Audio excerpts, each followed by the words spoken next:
Bienvenidos nuevamente al programa, estimados amigos. En esta oportunidad vamos a conversar con el escritor, poeta Daniel Verástegui.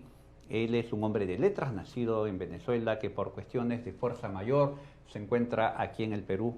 Él, además de escribir, de haber publicado varios libros muy interesantes, es por fuerza mayor un inmigrante contra su voluntad. Pero antes de entrar propiamente al tema, Daniel, amigos, vamos a ver un pequeño video que ha preparado Catherine Imboma Auris, la jefa de la unidad periodística de este programa. Adelante, Juan Maldonado, con el video.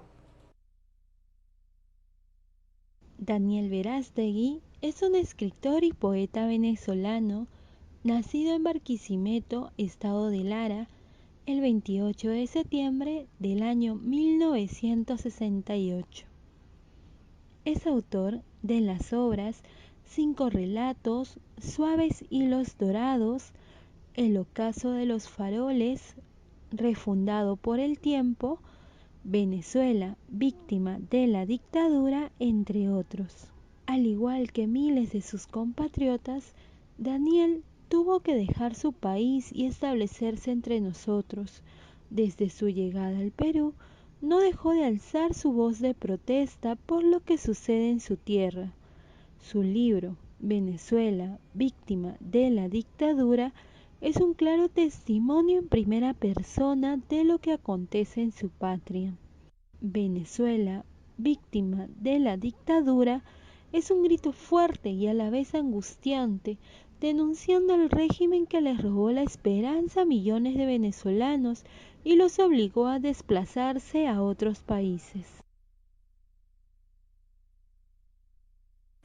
A ver, permítanme, antes de conversar con Daniel, quien gentilmente aceptó una entrevista para poder dialogar con él en este programa, en voz propia, acerca de su obra literaria, de su experiencia como hombre de letras y lo que significa ser un escritor migrante afincado en el Perú.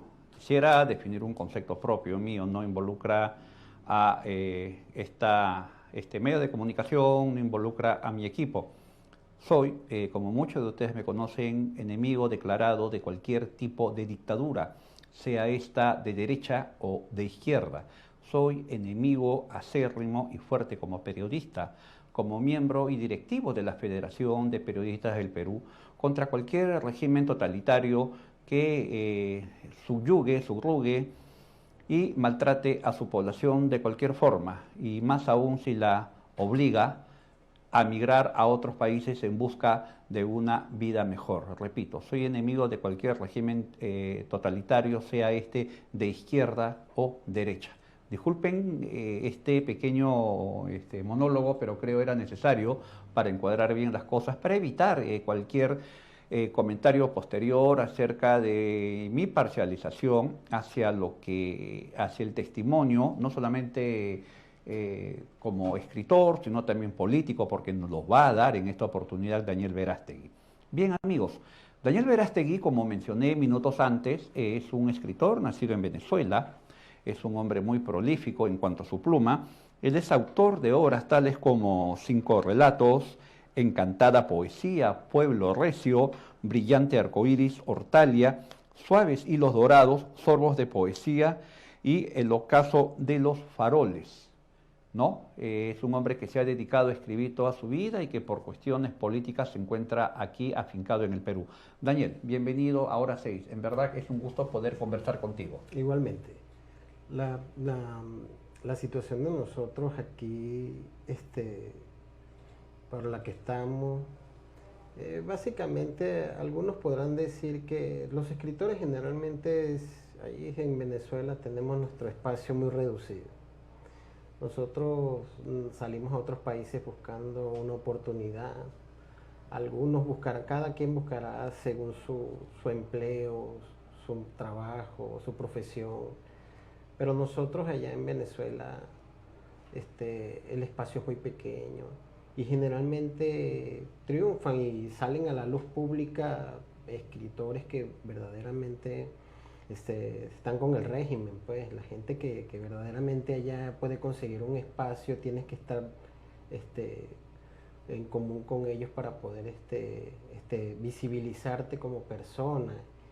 Nosotros la mayoría de personas que nos opusimos a esta situación, tuvimos que salir del país porque prácticamente nos ahorcaron, la situación, el país nos ahorcó de tal manera, el régimen nos ahorcó de tal manera que no teníamos ni siquiera la posibilidad de poder, o sea, eran las colas tan grandes para comer.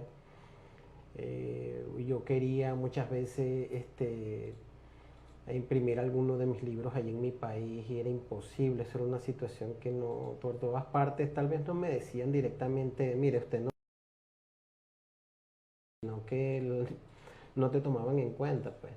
Y para los premios, pues para los premios es su gente. Yo estuve un tiempo trabajando con una gente, se llamaba la Sociedad de Escritores del Estado Lara. Ahí estuve un tiempo trabajando, intentando trabajar con ellos y prácticamente ellos todos, nunca me decían, pero eran gentes del régimen, pues que estaban ahí, todos los que participan en todo, casi todas las instituciones, digamos grupos, siempre están ellos metidos, o sea, prácticamente no te dicen si eres o no eres del régimen, pero en realidad todo lo que se respira es prácticamente ese tipo de alabanza hacia ellos. Tienes que hablar y de alguna manera hablar y nombrar al muerto presidente Hugo Chávez, hasta el mismo Maduro, alabarlo de alguna manera para que ellos te den el espacio y puedas trabajar. Los escritores allá, por lo que dedujo según tu testimonio, porque lo que nos estás contando no es lo que nos has referido, estimado Daniel, no simplemente es un relato, sino es un testimonio de vida. Claro. Es tu experiencia de cómo se maneja la sociedad venezolana en este momento, no en este momento, que se viene manejando hace décadas. Y en cuanto a tu perspectiva como hombre de letras, como escritor, lamentablemente los escritores que están dentro de Venezuela, dentro de tu país, para poder sobrevivir tienen que hipotecar sus plumas al régimen, ¿no? O sea, sí, lo único que pueden escribir es loas, alabanzas y todo está bien, todo está bonito, qué bien nos va, la mesa, las ollas están llenas, los platos están llenos y la mesa está colmada, ¿no? Sí, uno de los últimos libros que es digamos que es un panfleto, una grosería hacia el pueblo venezolano. Es un libro que publicaron hace poquito sobre Alex Sack. Es un miembro del régimen, un colombiano que él hizo negocios afuera de Venezuela, era el representante. Como Venezuela fue cercado de alguna manera, además, para evitar por esos países que la gente que tenía grandes cuentas de ahorro fuera, cuentas corrientes de alguna manera, tenían unas cantidades muy grandes y no sabían cómo explicar de dónde lo sacaron. Los bancos internacionales, o sea, y por órdenes de tribunales de Estados Unidos, cerraron esas cuentas, pues. Ellos dicen que esas cuentas pertenecen a los venezolanos, pero no, lamentablemente esas son cuentas personales de gente que trabajó con el régimen. Y ese señor Alex Sack, hace como 3 días publicaron un libro de él sobre una supuesta lucha que él tiene, porque él no se doblega hacia la institución de Estados Unidos. Pero en Estados Unidos lo que se le está culpando a él es que lavó dinero, pues él lavó dinero de alguna manera, el dinero de la droga, lo lavaba y lo colocaba y lo utilizaba para de alguna manera, ayudando al régimen para evadir evadiendo las leyes, el cerco que le están haciendo al régimen para conseguir una comida que la llaman allá una caja CLAC. Con esa caja CLAC, o sea, sometían a la gente, mira, a ti te va a llegar tu caja CLAC siempre y cuando tú comulgues con nosotros. Si tú comulgas con nosotros, pues definitivamente, entonces prácticamente el que no quería, te estás muriendo de hambre, porque si tú no comulgas con ellos, lamentablemente no vas a gozar del beneficio. Yo siempre, Daniel, he tenido la idea, no sé, tal vez errada, tal vez equivocada, puede ser algo demasiado, disculpen el término, romántica, tú corrígeme, tú tienes más experiencia escribiendo que yo, has publicado una infinidad de libros. Yo siempre he tenido el concepto que un buen escritor forzosamente tiene que ser un disidente. Sí. ¿No? Dentro de cualquier régimen, dentro de cualquier estructura política en la que sea, hay un buen escritor que respete sus letras, a las figuras, a los hijos que da al mundo, que son sus libros, tiene que ser un buen disidente, ¿no? Tiene que ser un crítico frente a todo. Nosotros generalmente, sí, es un concepto que es universal. El concepto universal de escribir es rebeldía. Así es. Rebeldía sobre las situaciones que no... Nosotros somos prácticamente, no somos el liderazgo del pueblo, pero somos lo que piensa la gente que menos tiene. Y no se puede ser escritor sin ser rebelde, esa es una verdad, disculpa, de perogrullo. Es tan cierto como que mañana es domingo y ayer fue viernes, ¿no? Sí, lamentablemente nosotros para poder conseguir ese camino, nosotros abrimos el espacio y nos planteamos ideas que mucha gente no se pregunta. Cuando uno generalmente siempre va por un mismo camino, siempre vas a conseguir los mismos resultados. Y nosotros en medio de nuestro análisis, que lo hacemos generalmente en nuestros libros, porque se busca más que todo que seamos didácticos cuando escribimos. Claro. Necesitamos entendibles, que la gente se pregunte, uh-huh. Que la gente se pregunte por qué esta situación pasa de esta manera y por qué no pasa de otra. Y entonces esas ideas generalmente es para despertar, para que la gente de alguna manera mueva un poco más sus ideas y se pregunte cosas de por qué a veces estas situaciones no cambian. Ahorita prácticamente van a ser una cantidad de libros bastante. Yo creo que el próximo año que viene va a ser el año de los libros referente a la pandemia. Claro. Generalmente obligado, ¿no? Obligado. El evento así lo obliga, pero no hay que dejar de avisorar más allá de esto de la pandemia, con todo respeto, no quiero ser ofensivo ni lesivo, pero no hay que perder de vista el horizonte de lo que en realidad está pasando, estuvo pasando antes, durante y va a seguir sucediendo post pandemia en Venezuela, ¿no? Este caso que has relatado de este hombre de confianza cercano al régimen de Nicolás Maduro, que ha sido detenido y que sabemos que está brindando información muy detallada acerca de los manejos económicos y de cómo el dinero del narcotráfico habría, lo pongo en condicional para evitar que algunos amigos periodistas de aquella tendencia, ¿no? En línea con esa tendencia se me vayan encima y me digan, ¿tienes para probar ello? ¿No? Lo pongo en condicional. Sí. Cómo habría infiltrado el régimen de Caracas, cómo había llegado hasta la casa de Miraflores.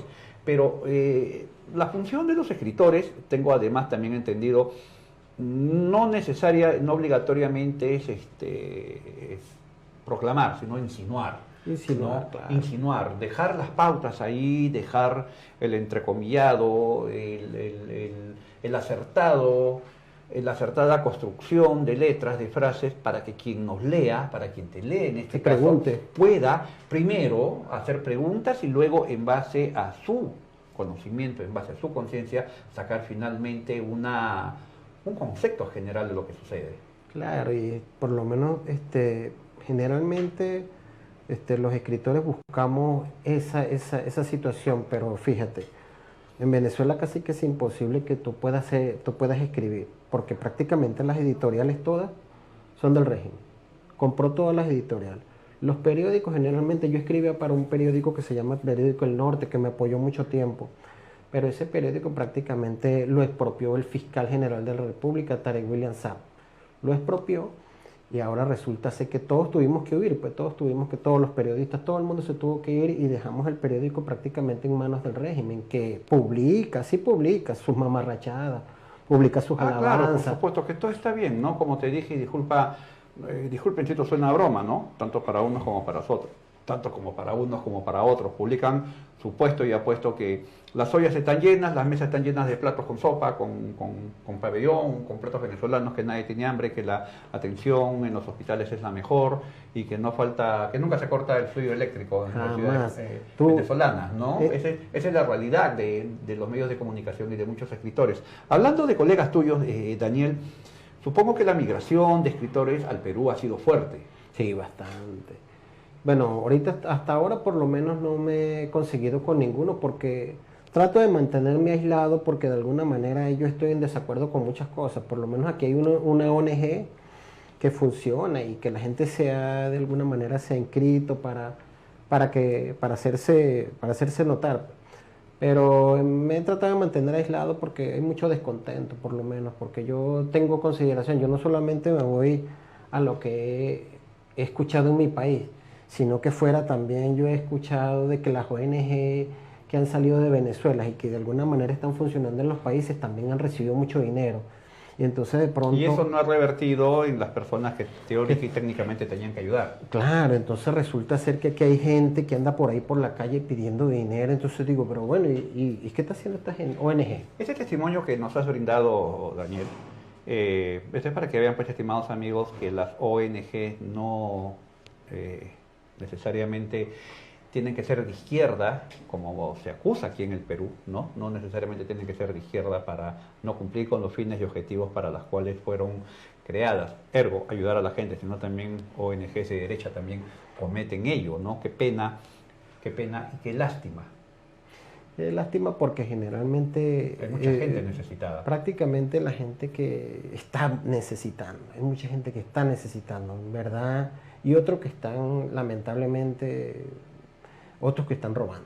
O sea, sí, lamentablemente, y no es novedad, tampoco es una exageración, estamos viviendo una ola de inseguridad ciudadana muy fuerte en la que, vuelvo a repetir, lamentablemente muchos de los protagonistas de esta ola son ciudadanos venezolanos. Han habido llamados por parte de algunas instituciones de venezolanos aquí en el Perú. No han habido pedidos a que si alguien conoce a algún venezolano que ha delinquido, que está delinquiendo, por favor, que se pongan en contacto con estas entidades, pero hasta el momento esta ola no decrece, sino por el contrario crece y se está volviendo ya inmanejable. Lamentablemente ha conllevado en Chile, país contiguo al Perú, al sur del Perú, en estos días han protagonizado la expulsión de ciudadanos extranjeros más grandes de su historia. Creo que 150 venezolanos, entre venezolanos y colombianos, fueron expulsados del país del sur por haberse involucrado en actos criminales. Pero así como los hay, así como hay esa ola de violencia que criticamos, que condenamos, y que supongo que, al igual que tú, hacemos un llamado para que... Igualmente un llamado para hacemos toda un esa llamado gente. para que esto cese. También hay venezolanos nobles, trabajadores, gente decente, gente como Daniel, que tiene un pequeño emprendimiento en el centro de Lima, gente que trabaja por la buena y por la leal y legal. Bien, Daniel, quiero pasar ya al tema importante de esta conversación. Hemos hecho un pequeño preámbulo, un pequeño marco político. Dije al principio, soy enemigo de cuanta dictadura, de toda laya y pelaje puede haber, sea la de izquierda o la de derecha. Yo me ratifico en ese concepto. Como periodista y como escritor no puedo, como dicen los españoles, bailarle el agua a ningún dictador, suelo tropical. Creo que con eso ya dije todo. Suficiente. Daniel, vamos al punto de fondo. A ver, 5 relatos: encantada poesía, pueblo recio, brillante arcoíris, hortalias, suaves hilos dorados, sorbos de poesía, el ocaso de los faroles. Tu obra. Mi obra generalmente, como dije, yo escribo ficción, ese es mi estilo es ficción, pero dentro de la ficción trato de introducir una parte de la realidad, la devanamos, tratamos de cortar lo mejor que se pueda, trato de lavarla, ponerla bien pulida para que la gente de alguna manera reciba una buena impresión y también una buena idea. Que lo lleve de alguna manera a aprender un poquito más de lo que conocemos. Eso se busca en los libros, generalmente educar un poco más. ¿Cuánto de ti hay en esta obra? ¿Cuánto de ti, cuánto de Daniel Verástegui hay en el argumento de estos libros? ¿Cuánto de tu vida? De mi vida generalmente pudiera yo decir que si el subconsciente me engaña, pudiera haber algo de mi vida, pero que siempre yo nos engaña el subconsciente a la hora de escribir, ¿no? Siempre Sí. terminamos nosotros contando algo de nosotros, o cuando escribes un libro, o cuando uno como periodista hace una crónica, siempre hay algo en nosotros que se filtra. Es imposible contener ello, ¿no?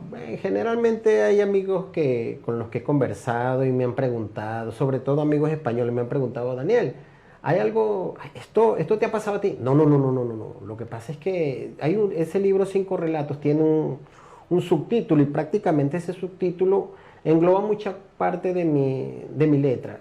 Generalmente yo le coloqué ese subtítulo que se llama La magia de la letra. Es convertir aquello que no es creíble en algo que pareciera que fuera real. Y tus amigos que te preguntan y a los que le respondes de esa manera, honestamente, ¿te creen?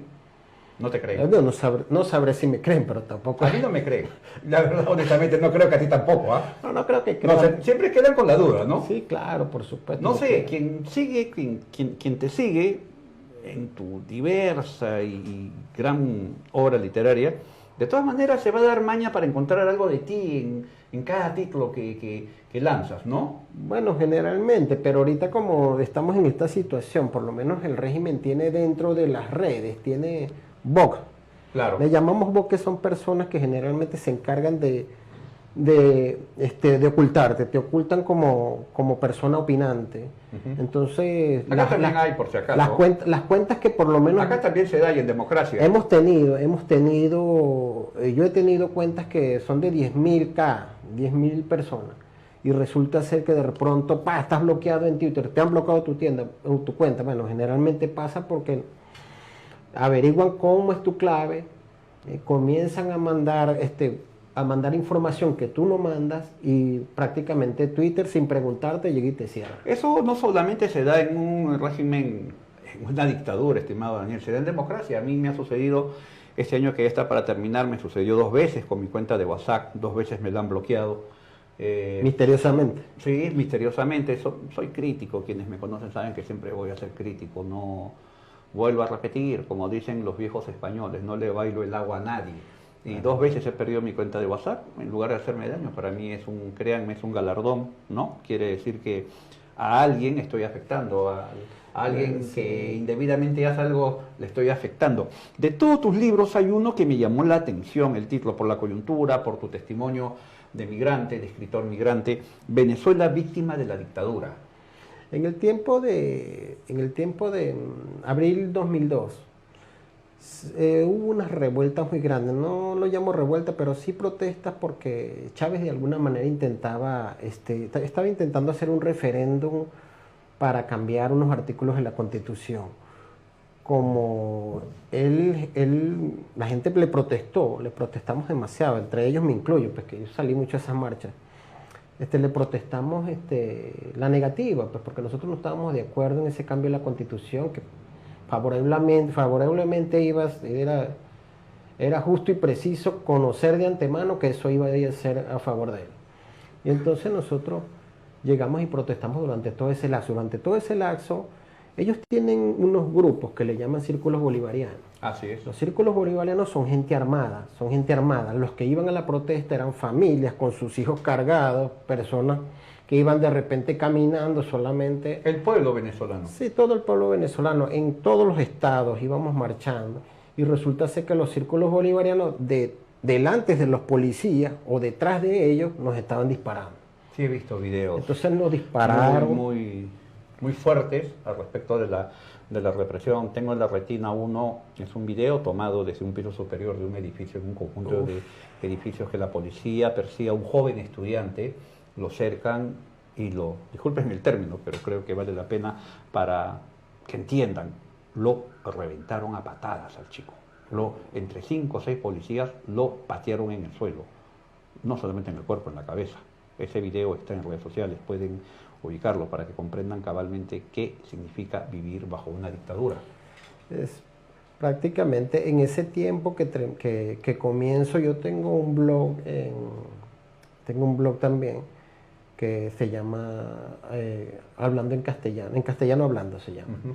Y entonces allí planteaba, yo escribía en varios espacios. Había uno que se llamaba Resistencia, que lo desaparecieron, y ahorita tengo, con ese blog que le estoy comentando, yo escribía todos los días. Cualquier hecho que sucediera, cualquier hecho vivo, prácticamente ese es como un libro, como un ensayo.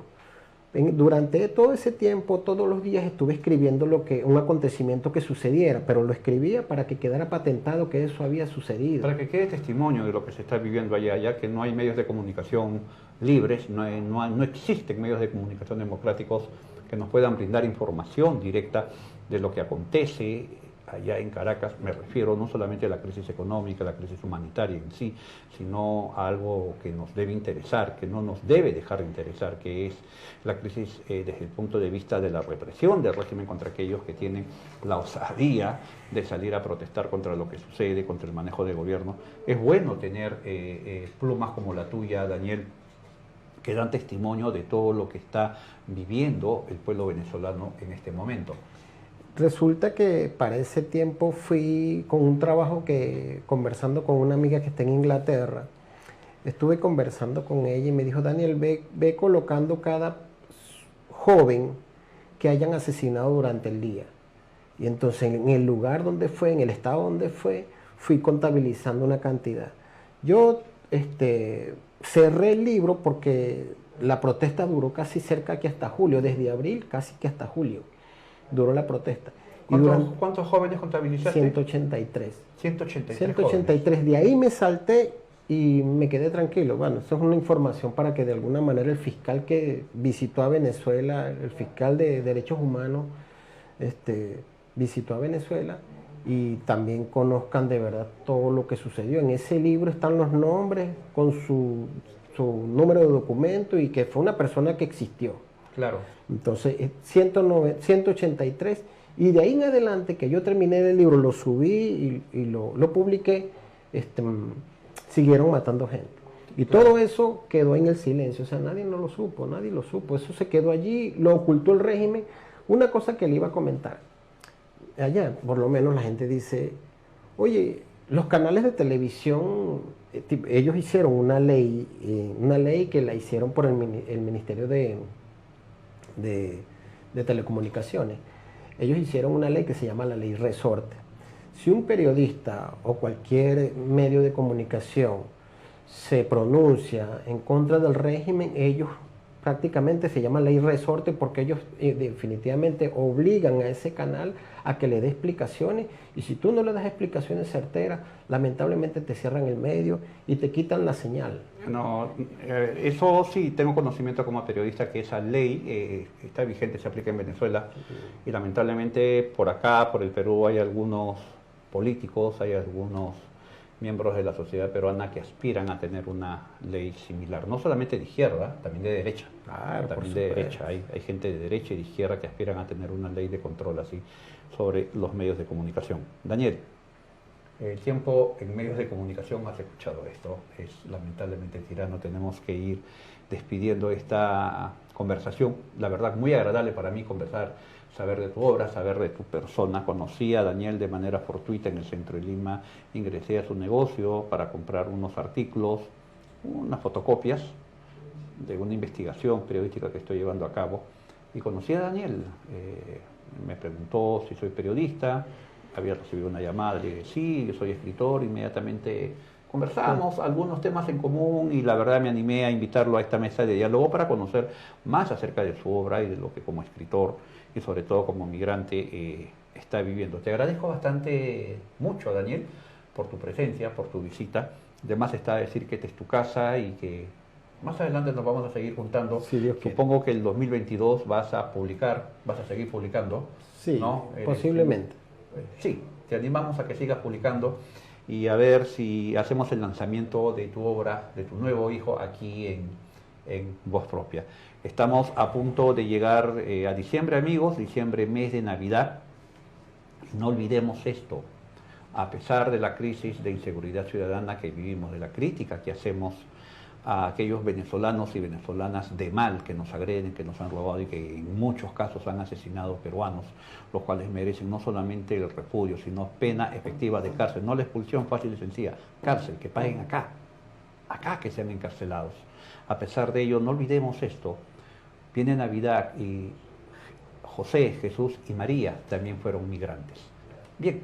Vamos a un corte, te agradezco, Daniel, vamos a un corte, estimados amigos, y al volver recibiremos a Luis Enrique Gálvez. Con él, como ya es costumbre, haremos un sesudo y acertado análisis de la coyuntura política peruana. Vamos al corte y volvemos.